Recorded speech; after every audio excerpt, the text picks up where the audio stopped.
오늘 말씀 전하겠습니다. 오늘 말씀은 하나님의 공동체라는 제목으로 창세기 2장 18에서 25절 말씀으로 주님의 은혜 나누겠습니다. 본문 말씀 합독하시겠습니다. 시작.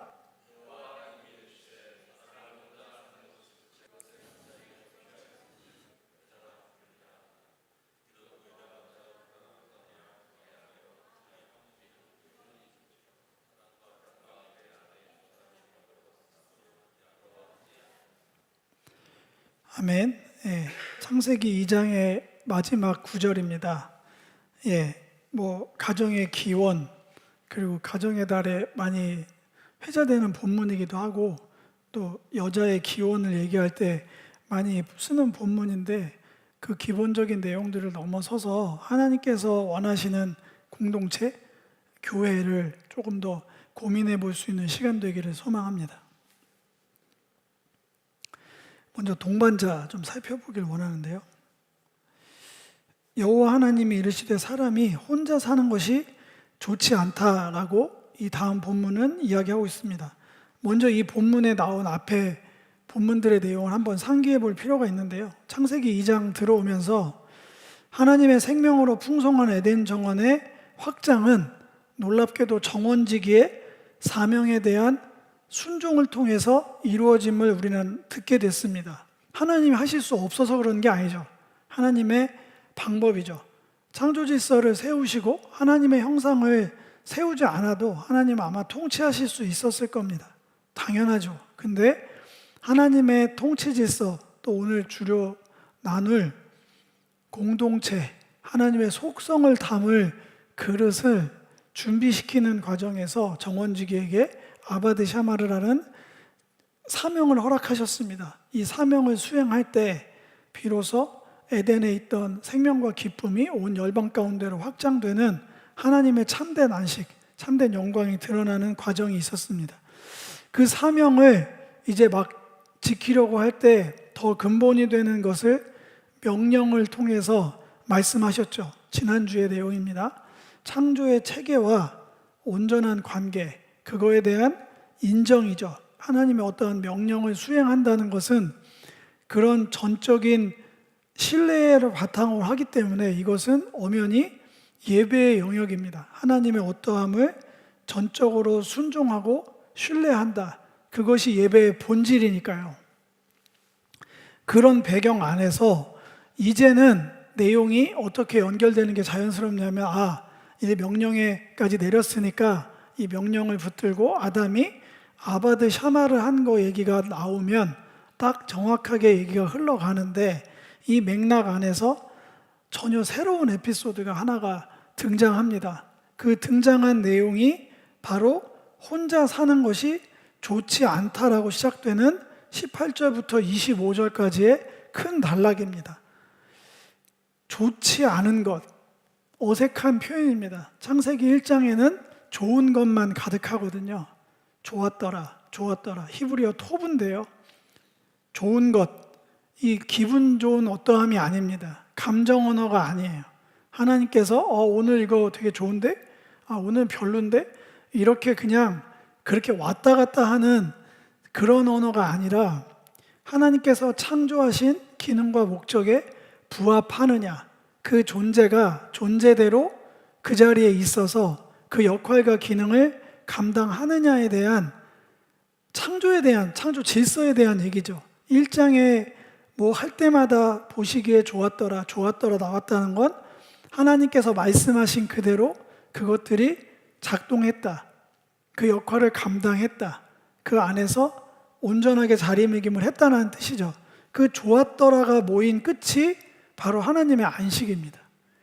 하나님께서 체계를 잡으시고 질서 안에 세우신 룰들이 온전하게 작동하지 않는다면 하나님은 안식한다고 하시지 않았을 거예요. 근데 2장에 이렇게 완전해져가는 과정 중에 혼자 사는 것은 좋지 않다. 바꿔 말하면 혼자 사는 것은 하나님의 창조 질서의 목적과 기능에 적합하지 않다. 부적합하다. 그렇게 선언되고 있는 거예요. 그러면 적합하지 않은 건 반드시 해소가 되어야죠. 온전하게 돼야 하나님의 안식이 펼쳐집니다. 하나님의 뜻이 이루어집니다. 이렇게 불완전한 상태로 다 일이 되어지지 않아요. 이 혼자 사는 것이 왜 좋지 않은 것인가에 대해서는 창조 질서의 목적과 이유뿐만 아니라 하나님의 성품이자 본질인 속성에도 관련이 있는 겁니다. 삼위일체라는 말이 성경에는 없지만 요한복음 17장 5절을 보면 아버지여 창세전에 내가 아버지와 함께, 또 밑에도 지금도 아버지와 함께, 창세전에도 예수님은 아버지와 함께 계셨고 2000년 전에 이 땅에 내려오셨어도 분리된 게 아니라 아버지와 함께 계신다는 인식을 놓친 적이 없어요. 우리는 지금 창세 때 있었던 이야기를 듣고 있지만 성경은 놀랍게 우리가 가늠할 수도 없는 창세 전에도 이미 하나님은 공동체로 존재하셨고 두 분은 따로 분리돼서 부분으로 존재했던 분이 아니라 함께 있음으로 온전한 하나님으로서 속성을 유지하고 계셨다는 것을 알고 있습니다. 우린 삼위일체라는 말로 그걸 분명히 알고 있죠. 이렇게 하나님의 속성에도 부합하지 않습니다. 정리하면 좋지 않다고 하는 이 상황은 반드시 해결돼야 되고 좋지 않은 내용의 중심이 된 이제 방금 살펴볼 혼자 있는 것, 이 바드라는 히브리어의 내용을 주목해서 살펴볼 필요가 있습니다. 이 바드라는 히브리어는 부분, 분리, 홀로, 따로 살아가는 삶입니다. 현대인들에게는 이게 더 익숙할 겁니다. 혼자 있고 따로 있고 다 인생 각자 살아가는 거야. 이 인식이 너무나 당연하고 팽배하죠. 그리고 우리는 알고 있습니다. 우리 스스로가 완전하지 않고 완벽하지 않다는 걸. 그럼에도 불구하고 그거를 엄청 꾸미죠. 나는 완전해. 할 수 있어. 자기 암시를 하고 노력을 해서 다 채워나갑니다. 혼자 해도 되는 시스템을 만들어야 하기 때문에 처절한 노력으로 살아가고 있어요. 근데 하나님께서는 이미 창세기 에덴 동산에서 그런 삶, 부분적으로 분리돼서 홀로 따로 살아가는 그 삶으로는 내 창조 질서 이유와 목적에 부합하지도 않고 함께 있는 공동체로 함께 있는 내 속성을 받을 수 있는 그릇으로 준비될 수가 없다고 분명히 선언하고 계신 겁니다. 이렇게 되면 에덴의 이야기로 좁혀 들어가도 아담에게 부여하신 사명 이행과 명령의 순종은 불가능합니다. 바꿔 말하면 사명 이행은 혼자 하라는 게 아니에요. 불받은 한 사람이 다 필요 없고 나 혼자 뭘 하겠다 할 수가 없는 겁니다. 명령에 대한 순종도 마찬가지입니다. 나 혼자 창조 질서를 인정하고 하나님과의 관계를 인정하는 깊이 있는 신앙을 한다면, 그걸 추구한다면 그건 불가능하다고 처음부터 선언하는 거예요. 그거는 신앙이 아니에요. 신앙이 아닙니다. 성경에서 말하는 신앙은 그런 거일 수가 없습니다. 그러면서 하나님의 대안은 뭐냐면 내가 그를 위하여 돕는 배필을 지어주겠다 얘기합니다. 이미 하나님의 의지는 선포됐어요. 내가 그를 위해서, 아담을 위해서 아담이 사명을 이행하고 명령에 순종할 수 있도록 부분이나 분리나 홀로 따로 하는 게 아니라 완전해져서 넉넉히 그 일을 이룰 수 있도록 내가, 하나님이 돕는 배필을 짓겠다라고 의지적 선언을 이미 하셨어요. 이 돕는 배필 여러 가지로 해석할 수 있죠. 네게드 에체르라고 되어 있는 이 돕는 배필은 정리하면 마주하며 동역할 수 있는 동반자를 얘기합니다. 예, 사명을 이행하고 명령에 순종할 수 있는 하나님의 창조 질서에 부합한 삶, 하나님의 공동체적 속성을 받아내려면 그 뜻을 함께하고 마주하며 동역할 수 있는 동반자가 절대적으로 필요하다고 성경은 증언하고 있고요. 이건 선택의 문제가 아니라고, 하나님의 분명한 속성과 창조 질서에 닿아 있는 거라고 얘기하십니다. 그러면서 이 돕는 배필, 동반자를 지어주겠다 하면서 하나님의 방식은 이끌어오심의 방식이었어요. 처음에 어떤 다른 존재들을, 수많은 개체군을 그 돕는 배필로 아담 앞에 갖다 놔줍니다. 하나님이 다 섬세하게 인도해서 오신 거예요. 준비시키시는 거죠. 아담이 사명 이행과 명령을 순종하기 위해선 혼자 할 수 없음을 자각을 했으면 그 동반자를 찾아내서 온전한 연합한 공동체로서 온전함으로 그 일을 이룰 수 있도록 준비시키시는 과정으로 하나님의 인도하심은 시작됩니다.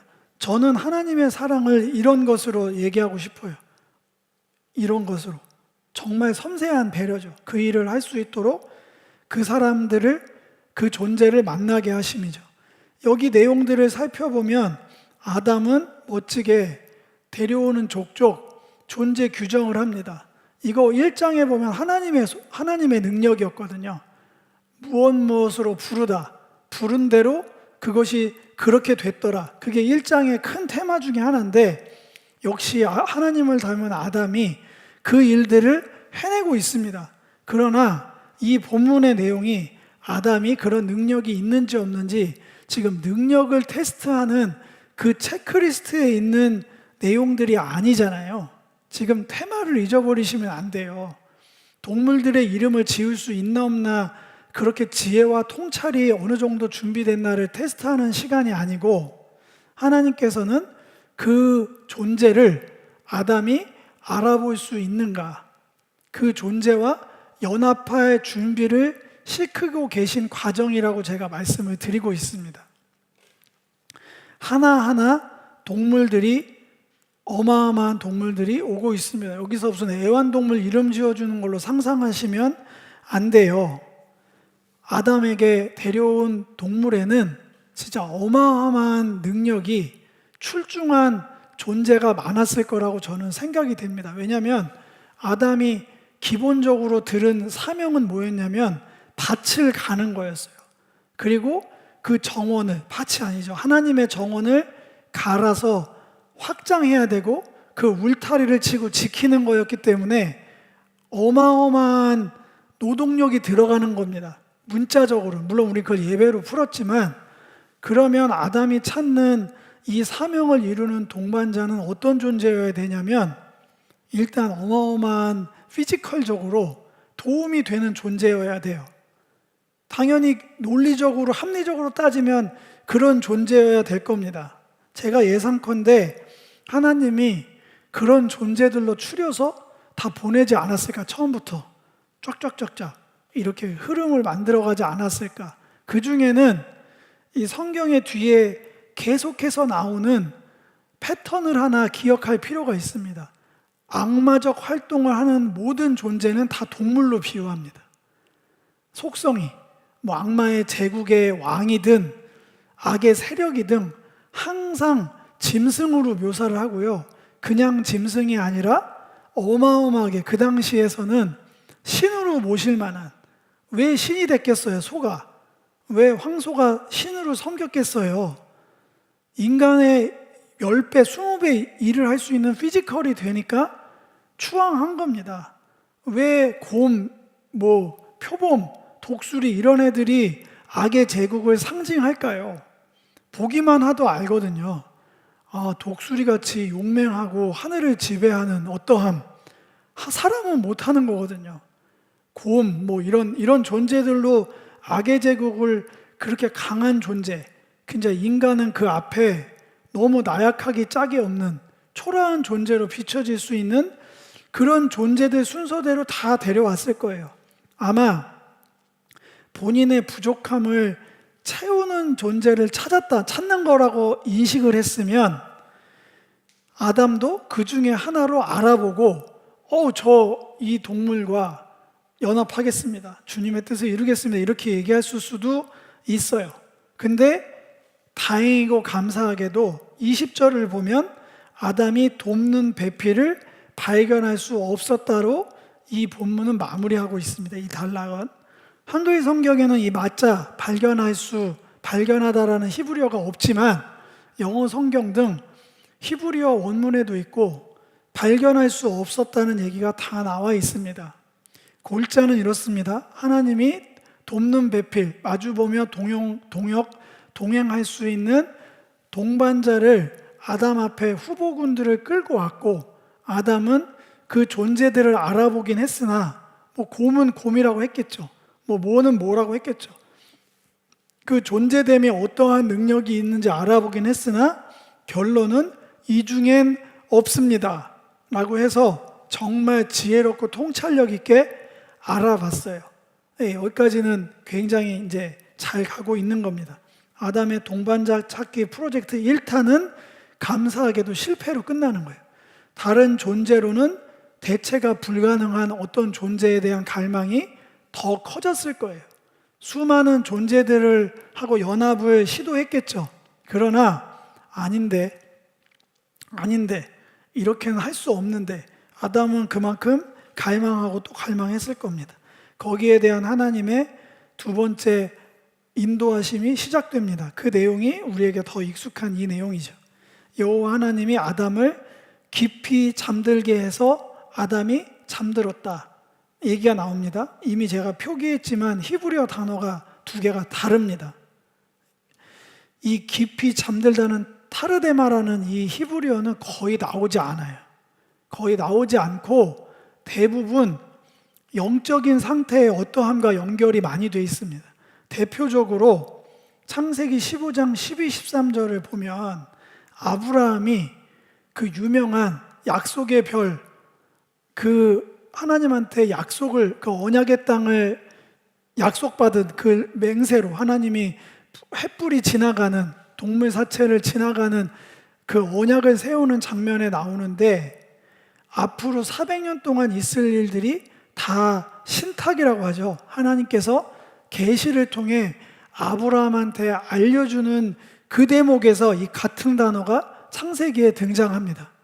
깊은 잠에 빠지게 합니다. 아담 얘기로 다시 돌아가서 이 깊은 잠은 외과용 수술을 위한 마취 행위는 아니었을 거예요. 왜 그렇게 제가 얘기하냐면, 다른 것들은 다 말로 결심하면 다 하시는데 이거는 아담이 아플까봐, 이거는 아담이 너무 쇼크를 받을까봐 이걸 깨어있게 하면 안 되겠다, 이렇게 배려하셔서 이렇게 했다? 이렇게 할 거면 앞에서부터 그런 배려가 계속됐어야죠.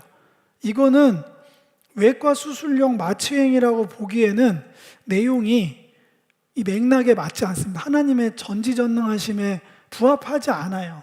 그래서 제가 말씀드린 거예요. 뒤에 얘기가 깊이 잠들게 하고, 그가 여기서 하나님이죠. 하나님이 갈빗대를 취해서 빠진 자리에 살로 채워놓고 하나님께서 그걸로 여자를 만드시는 과정들을 저는 아담에게 계시했다고 믿습니다. 잠들어서 신탁을 한 거예요. 어떤 방식인지는 모르죠. 간접으로 봤는지 환상으로 봤는지 잘은 모르겠어요. 잘은 모르겠으나 아브라함 때도 깊이 잠들게 하고 그 뒤에 내용들이 다 이어집니다. 여기 400년 동안 자손을, 이런 얘기를 왜 깊이 잠들게 하고 합니까? 깊이 잠들었는데 뭘 알아들어요? 못 알아듣죠. 정신이 또렷해야 알아듣죠. 근데 항상 신탁이 내려올 때는 거의 비몽사몽간에 내려옵니다. 여러분들도 기도자들, 은사자들 경험해 보셨으면 알겠지만, 멀쩡한데 가만히 있는 또렷한 낮 2시에 계시받았던 얘기 사람 거의 없습니다. 그런 사람 거의 없어요. 예. 그게 낮이어도 이런 실내에서 어떠한 과정들이 있죠. 굉장히 그런 여타 과정들이 사실 패턴으로 이어지는 건 사실이거든요. 그렇게 해서 하나님께서 갈빗대로 여자를 만드십니다.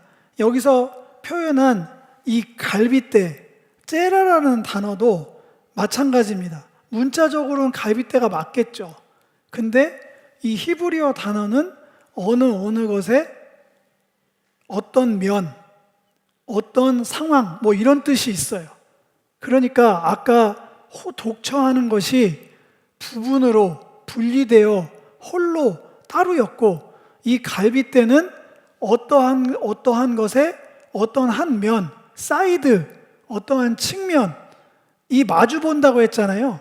돕는 배필이 분리되어 있고 부분으로 있는 것에 그 맞은편에 있는 어떠함을 이제 만들어내신 거죠. 이건 여담인데, 예전에 이건 제가 뭐 성경 공부할 때 많이 하는 얘기지만, 제가 처음으로 믿음이 흔들린 게 이 구절 때문에 그랬어요.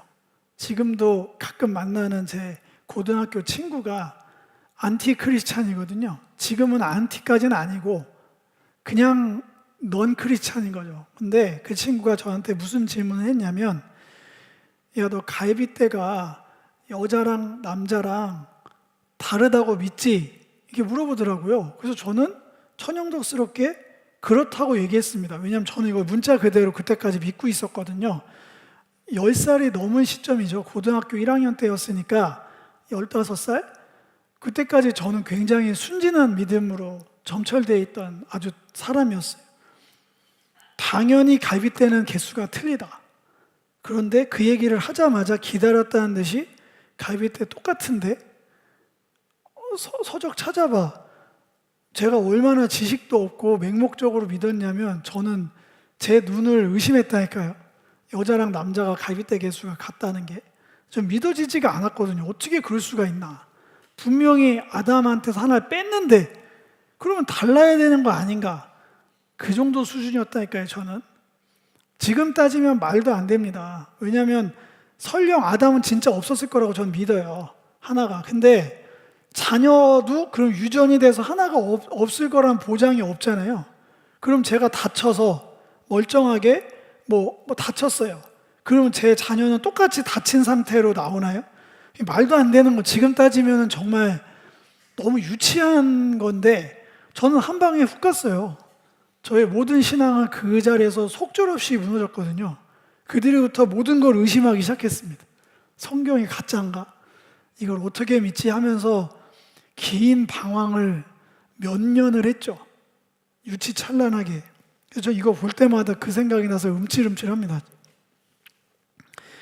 그렇게 하나님이 이끌어 오셨다라고 얘기합니다. 여자를 만드셔서 이끌어 왔다. 앞에도 하나가 이끌어 왔다가 있었잖아요. 동반자 찾기 프로젝트 1탄은 감사하게도 하나님의 뜻대로 실패로 끝났고, 이 두 번째는 똑같이 이끌어 오십니다. 이번에는 아담이 반응이 달라요. 앞에는 저 도저히 못 찾겠는데요. 아닌데요. 그 어떠한 존재도 하나님께서 원하시는 그런 하나님의 속성을 담아낼 수 있는, 사명을 이룰 수 있는 존재는 없던데요. 그래, 너 잘 얘기했어. 이번엔 어떠니? 갈빗대로 만든 여자를 만드셔서 아담에게 이끌어 오니까 아담이 거의 폭주합니다. 이르되 내 뼈 중에 뼈요 살 중에 살이다. 이거는 감탄사긴 한데 하나도 틀린 말이 아닙니다. 진짜로 자기가 깊은 잠 가운데 처음엔 꿈인 줄 알았겠죠. 꿈이겠지. 근데 정말로 자기 갈빗대를 중심으로 만들어진 자기 몸에서 빠져나가서 본질적으로 같지만 다른 존재가 눈앞에 등장한 거예요. 너무나 놀랍게. 하나도 다르지 않은, 이 얘기를 바꿔 말하면 그냥 한마디로 너는 나구나, 이런 얘기예요. 하나도 다를 바 없는 너는 나 자체구나. 연합하는데 하나도 어려움이 없습니다.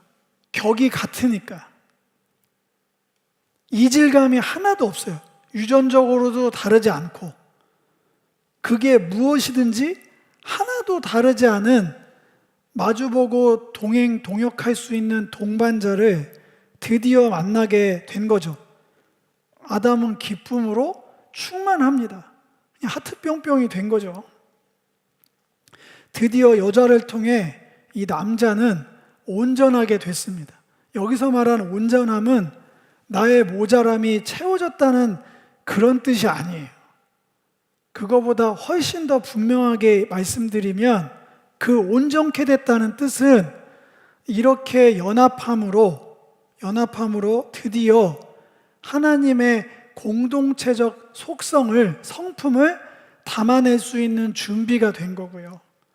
더 나아가서 하나님이 주신 사명을 이룰 수 있는 온전한 상태가 됐다는 뜻입니다. 한몸 공동체, 이것을 남자에게서 취하였은즉 여자라 부르리라 하면서 한몸이 됐다고 얘기를 합니다. 이 한몸이 됐다를 다시 말씀드립니다. 하나님의 속성과 창조 질서에 부합된다. 그런 이제 준비가 됐다는 강력한 선언이죠.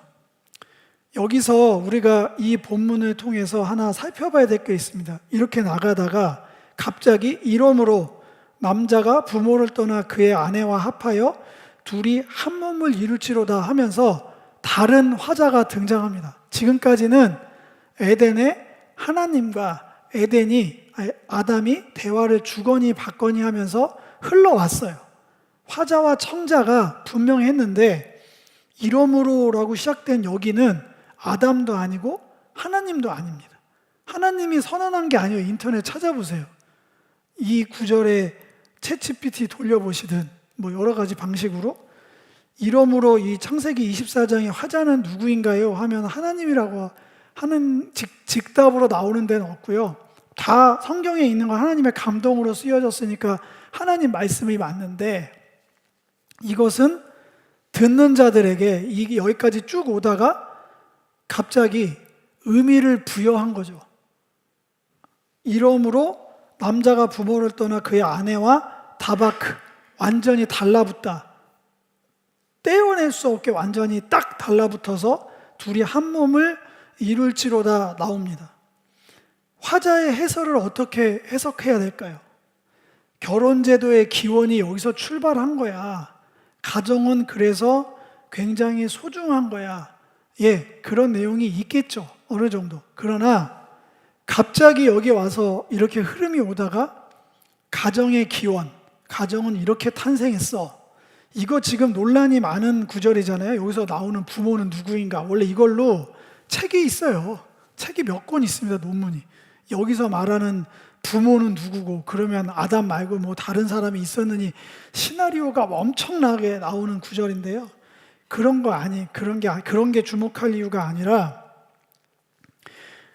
아담이 이제 독립된 존재로서 연합함으로 그 사명과 하나님의 속성을 이룰 준비가 됐다는 걸 통해서 가정을 넘어서서 가장 이 공동체의 근본이 되는 건 가정이죠. 가정을 넘어서서 하나님의 공동체는 어떠해야 되는가? 하나님의 공동체의 바른 속성과 의미에 대한 강조예요. 여기에는 가정에 대한 강조가 당연히 깔려 있는 거죠. 왜냐하면 공동체의 기본 단위는 가정이 맞으니까 가정에 대한 이야기만을 나누는 게 아니라고 제가 분명히 말씀드립니다. 왜냐하면 현대사회에는 우리 교회도 가정을 이룬 분도 있고 가정을 이뤘다가 사별, 이별 등 여러 가지 방식으로 해체된 가정도 있고 그리고 홀로인 분도 있고 이 모두가 다 하늘 가족 공동체, 하늘 공동체에 소속되어 있기 때문에 제가 모세를 시뮬레이션하면 이 에덴의 이야기를 듣고 있는 수많은 청자들에게 하나님께서 원하시는 공동체는 이런 모습을 갖춰야 돼. 가족을 넘어서서 그때도 가족인 사람도 있고 가족 아닌 사람도 있었을 거 아니에요. 가족의 기원만은 아님을 분명히 말씀드립니다. 공동체의 속성, 하나님의 공동체의 속성과 의미에 대한 강조죠. 그렇게 이 동반자를 만나서 한 몸을 이루어서 주님의 속성과 창조 질서에 부합하는 공동체로 출발하는 이 아름다운 장면의 마지막은 창세기 2장 25절로 가름되고 있습니다. 아담과 그의 아내 두 사람이 벌거벗었으나 부끄러워하지 않았다. 문자적으로 보내면은 에덴 동산에는 옷을 입고 살지 않는다. 이렇게 돼 있습니다. 근데 여러분들도 알다시피 천국에서 우리가 옷을 안 입고 산다고 상상한 사람은 아무도 없어요. 가장 완성된 천국의 모습을 보여준다고 자세히 보자고 한 에덴이 다 벌거벗고 사는 사람들의 세상이 된다고 이렇게 얘기하고 끝난다고 우리가 천국을, 다시 말씀드리지만, 옷을 안 입고 다닌다고 생각하는 사람 없잖아요. 왜냐하면 성경에 우리가 알다시피 고운 세마포, 하나님이 내려주신 옷을 입잖아요. 거룩한 옷을, 품격 있는 옷을 입는 거기 때문에 이것을 문자 그대로 벌거벗고 살았음을 강조하는 내용으로만 보기에는 아쉽죠. 단어를 살펴보면 벌거벗으니가 히브리어 아롬이고 부끄러워하지 아니하였다가 부시입니다. 이거를 영적 의미를 더해서 말씀드리면 이 벌거벗다는 꾸미다거든요. 가리고 꾸미는 것. 그런 것 없어도 부끄러워하지 않다를 문맥적으로 말씀드리면 수치스럽지 않았다는 거예요. 내가 전부 다 드러나도, 있는 모습 그대로 드러나도 하나도 수치스럽지 않았다, 그런 얘기입니다. 여기서 이 얘기를 교회, 지금 현대교회에서 쓰는 있는 모습 그대로 날 받아주신다로 받아들이면 안 됩니다. 함정이 하나 있어요. 같지 않은 이유가 있습니다. 그 얘기와. 이 에덴은 죄가 없는 상태예요. 아담도, 아내도, 이 여자인 아내도 죄가 없기 때문에 그 죄를 전제로 해서 누더기 같은 있는 모습 그대로 할 때 자랑스럽게 나가는 걸 생각하는 사람 아무도 없잖아요.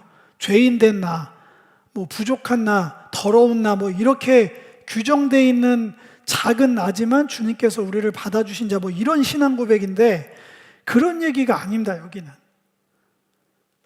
나를 꾸미지 않고 뭘 어떻게 하지 않았는데도 전혀 수치스럽지 않았다, 이 얘기를 묵상해 보면 하나로 귀결돼요. 두 사람이 격이 같은 거예요. 모자람 없이 서로에게, 서로에 대한 존중과 온전함을 할 수밖에 없는 상태였다는 거예요. 그 온전한 연합의 상태를 이루기 위해선 필수적으로 사랑과 헌신이 전제돼야 되는 거예요. 성경에는 안 나오죠. 창세기에는 사랑과 헌신을 강조하는 내용이 안 나오는데 격이 같은 존재이기 때문에 사랑과 헌신을 할 수 있는 준비가 된 거예요. 온전한 연합을 할 수 있는. 이 내용을 조금 더 살펴보려면 에베소서로 가면은 쉬울 것 같습니다. 왜 갑자기 신약으로 넘어가느냐? 맨 밑에를 보면 그러므로 사람이 부모를 떠나 그의 아내와 합하여 그 둘이 한 육체가 될지니라 하면서 우리가 지금 다루고 있는 창세기 2장 얘기가 에베소서에 등장합니다. 그런데 여기서는 바울의 해석으로 이 얘기를 가정의 탄생이나 가정생활 잘해야 대로 끝내지 않아요. 이 비밀이 크도다 하면서, 제가 비밀의 성격 얘기했죠. 비밀이 큰 비밀 나오면 잘 알아야 돼. 이건 분명한 계시야. 하늘에서 너희들을 알게 하기 위해서 반드시 알아봐야 되는 밑줄 쫙 별표 10개, 그런 구절이에요. 그 내용이 뭐냐면 그리스도와 교회에 대한 얘기였어, 이렇게 얘기합니다.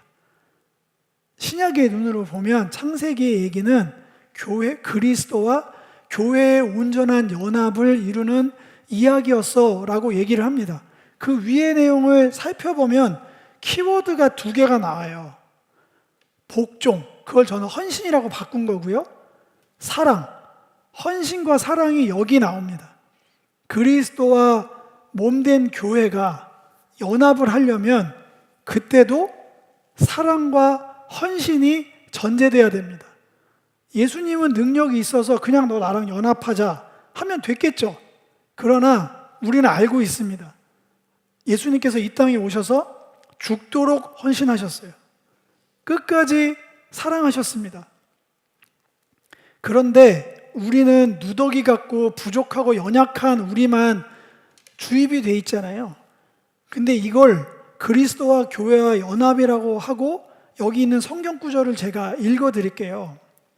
이는 곧 물로 씻어 말씀으로 깨끗게 하사 거룩하게 하시고 자기 앞에 영광스러운 교회로 세우사 티나 주름 잡힌 것이나 이런 것들이 없이 거룩하고 흠이 없게 하려 하심이라. 한 번만 더 읽겠습니다. 물로 씻어 말씀으로 깨끗게 하사 거룩하게 하시고 자기 앞에 영광스러운 교회로 세우사 티나 주름 잡힌 것이나 이런 것들이 없이 거룩하고 흠이 없게 하려 하심이라. 아까 그랬죠. 온전한 연합을 하려면 격이 같아야 된다고.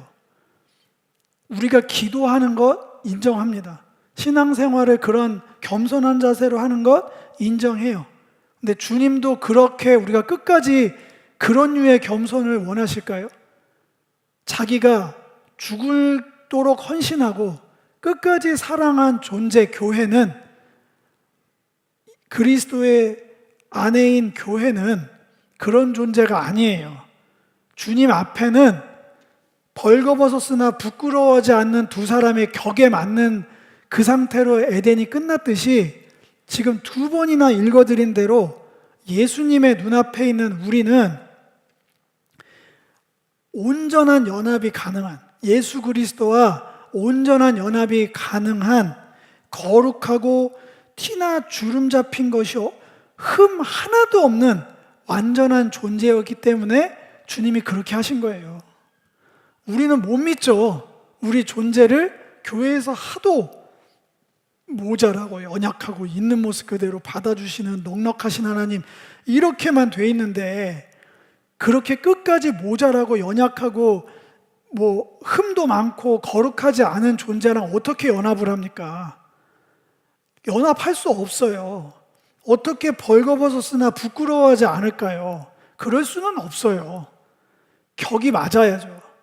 온전한 연합을 하려면, 어린 양의 신부가 되려면 그 신부는 어린 양과 격이 맞아야 돼요. 그 격상시키는 과정이 헌신과 사랑이에요. 그 존재를 알아본다니까요. 그 존재들이 만나서 그 일들을 이루어가면 거기서 연합의 기쁨이 샘솟는 거예요. 그 연합의 기쁨을 전제로 생명이 태어나고 확장되어 가는 거잖아요. 결혼을 살펴보면 그런 과정이잖아요.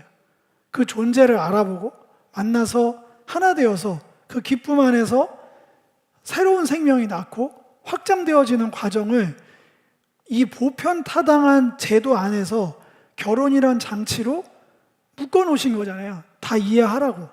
이거는 그림 언어로 모를 사람이 없으니까. 그래서 온전한 연합을 위한 필수 조건으로 제가 사랑과 헌신을 전제로 까는 거예요.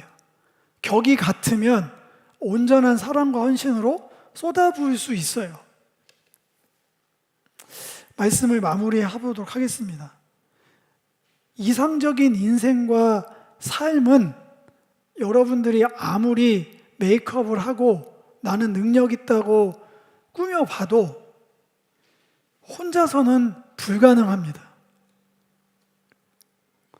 온전한 공동체적 연합이 필수입니다. 이거는 교회 공동체만에 국한된 얘기가 아니고요. 신앙생활에만 국한된 얘기가 아니고 그 어떠한 인생도 마찬가지라는 얘기입니다.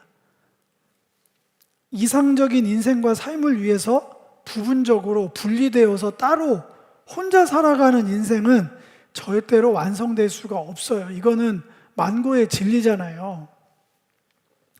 교회 공동체도 더욱 그렇습니다. 교회 공동체는 하나님의 속성과 창조 질서를 반영해 나가는 한몸 공동체로서의 지향점을 갖고 있어요. 먼저는 아담처럼 하나님 앞에서 내가 어떤 존재인지, 그 존재에 따른 어떠한 사명으로 살아가야 되는지 발견하는 개인의 과정들이 있습니다. 저도 그건 인정합니다. 그러나 그 발견마저도 한몸 공동체 안에 있을 때 더욱 분명하고 선명하게 우리가 깨달아 알 수 있는 거예요. 나의 존재됨, 나의 사명도. 그리스도와 교회의 관계로 배우는 사랑과 헌신 안에서 우리는 하나님의 거룩하신 속성을 조금씩 공유해 갑니다. 성품뿐만 아니라 하나님께 받은 생명과 사명의 확장을 이루어갈 수 있어요. 누구와? 격이 같은 동반자들의 연합을 통해. 여기서부터는 구분하셔야 됩니다. 격이 같은 동반자들의 연합입니다. 교회는 그냥 모임이 되는 게 아니에요. 그냥 두세 사람이 아니라고요. 우리는 늘 얘기합니다. 내 이름으로 두세 사람이 모인 곳에 나가 함께 하겠다. 성경의 흐름을 잘 읽어보세요.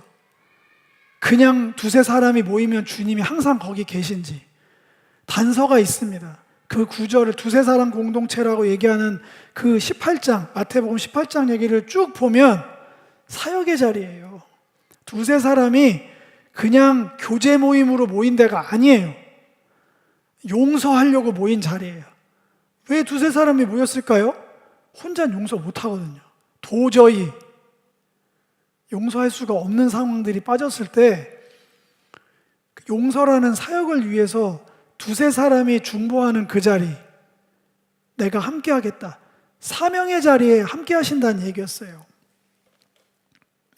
격이 같은 동반자들이 연합을 안 하면요, 제가 리얼하게 말씀드릴게요. 교회에서 분위기 좋은 거, 교회에만 있는 거 아니잖아요.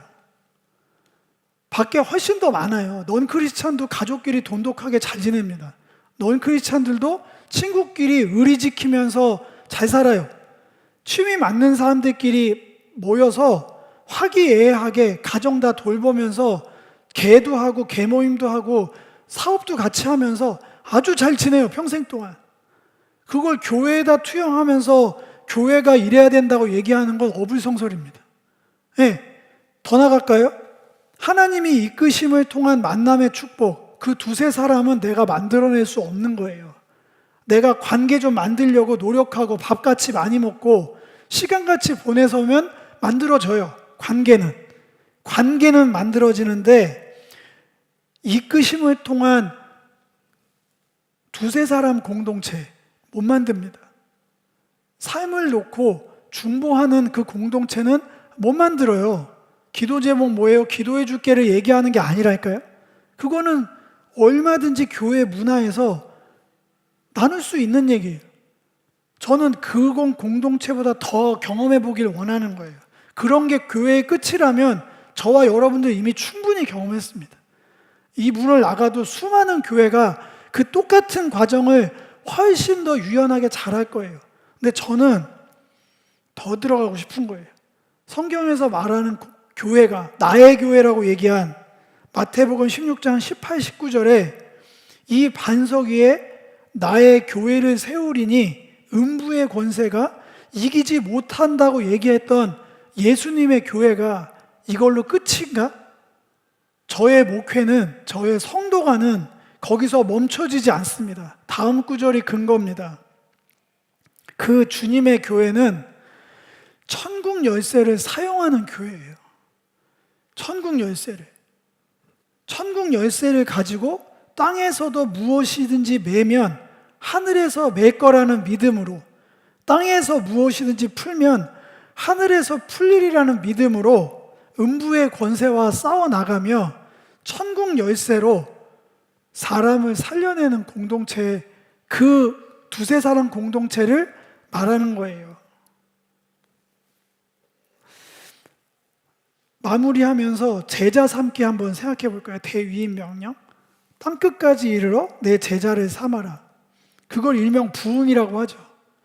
성도 수는 증가하고 있습니다. 전 세계적으로는 줄어들지 않고, 한국은 속절없이 내려가고 있지만 전 세계로 보면 성도의 수는 증가하고 있어요. 증가하고 있는데 그게 그냥 개체수의 증가를 얘기하는 게 아니라고요. 개체수의 증가가 아니라, 개체수 증가하려고 하는 거는 좀 죄송하지만 교회가 마케팅을 잘하면 돼요. 사람이 올 수 있게, 트래픽을 만들 수 있게 트래픽을 담아내고 데이터를 잘 관리해서 더 많은 사람들이 편안하게 이 공동체를 느낄 수 있는 걸 기획하면 됩니다. 회사에서 하는 거를 다 하고 있거든요, 교회가. 네. 근데 지금 시대는 그걸로도 이제 안 되는 게 곧 나올 거예요. 그런 기술로. 그렇게 해서 모였는데 거기서 하는 일이 기대가 충족이 안 되거든요. 소수 몇 명 빼고는, 기질상 그런 거를 굉장히 좋아하는 몇 명 빼고는 그 이상의 예배, 그 이상의 사명, 그 이상의 두세 사람 공동체에 대한 갈망이 터져 나오거든요. 새로운 교회를 계속해서 꿈꾸고 개혁의 의지를 갖고 있는 사람들이 교회에 넘쳐납니다. 그런 갈망이 없다면 그 신앙이 온전한지 저는 살펴봐야 된다고 생각합니다. 연합 안의 기쁨 안에서 사명을 이루기 위해 모여있는 공동체, 그 두세 사람이 모인 곳에 주님 함께 하시고 그 예배를 받아주십니다. 그 공동체를 이루기 위해서 여러 가지 근거가 있지만 골로새서 3장 12, 17절을 한번 읽어보겠습니다. 여기 안에 방법이 하나 있는 것 같습니다. 읽겠습니다. 시작.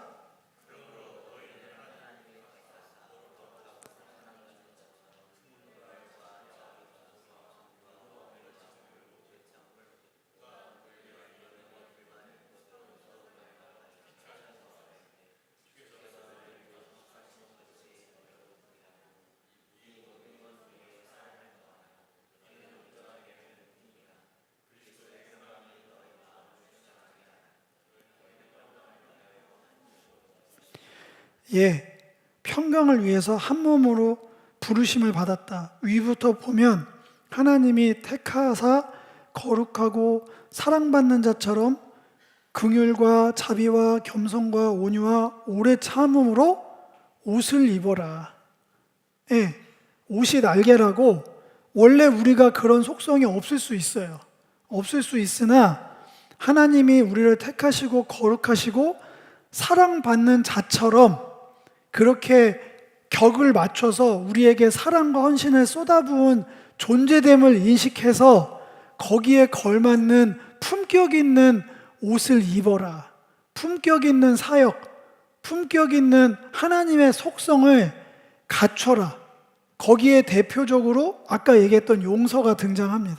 두세 사람이 모여야 가능한 그 용서를 이루어 가면서 사랑을 더해가는 온전하게 매는 띠로 똘똘 뭉쳐라. 그래서 평강이, 그리스도의 평강이 우리를 좌지우지하게 만들어라. 우리의 니즈가 아니라 그리스도의 온전함으로 우리를 끌고 가게. 그리스도와 우리는 한 몸 공동체니까. 저는 이거밖에 답이 없다고 생각해요. 사랑하는 성도 여러분은 말씀을 정리하겠습니다. 여자의 탄생, 가정의 기원을 넘어서서 하나님의 공동체가 오늘 예배를 통해 이게 완전한 건 아니겠죠. 우리가 평생도 경험하고 갈망해야겠지만 하나님의 공동체를 향한 갈망이 부어지기를 저는 원합니다. 예, 어떤 내용도 내용이지만 정말 격이 같은 주님께서 붙여주셨다고 하잖아요. 붙여주신 그 사람이 교회 안에서 많을 필요도 없어요. 두세 사람이면 충분합니다. 두세 사람이면 주님께서 함께 하신다고 하셨으니 욕심 부리지 말고 외로워하지도 말고 두세 사람, 나는 빼니까 한 명만 찾으면 되거든요. 교회에 한 명. 그러니까 저는 풍요 속 빈곤이라고 몇만 명 돼도 그 두세 사람이 없다면, 그 두 사람이 없다면 저는 교회는 아니라고 봐요. 반대로 정말 우리 수가 적잖아요. 적은 수 안에서 그 한 사람이 있다면 충분히 여기는 이미 교회고요. 이 안에서 어마어마한 천국 열쇠를 가지고 하나님과 동역할 수 있는 기회가 넘쳐날 겁니다. 그런 갈망이 여러분들한테 계속해서 갈급함으로, 이건 더 높은 부르심이니까 좋은 갈급함이잖아요. 허덕허덕 하는 게 아니라 전 정말로 갈망합니다. 그런 교회 되기를 소망합니다. 이런 마음을 가지고 우리 찬양하고 더 깊은 예배로 나가겠습니다.